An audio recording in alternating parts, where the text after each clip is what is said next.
今天是2025年10月4号，星期六。今天出生的宝宝所代表的颜色是火焰橘，代表的字词是敏感、伶俐跟美貌，是一个充满激情但隐藏了自己情感的人。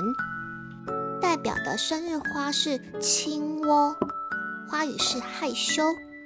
或许是受到气候的关系，在南欧地区能开出黄色小花的青窝，在英国竟然开不出花来，好像非常害羞的样子，因此它的花语就是害羞。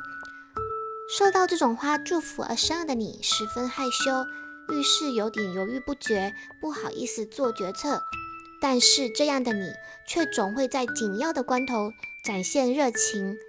当你不自觉展现出你的热情时，你的情人会因此更爱你哦。祝福今天的宝宝生日快乐！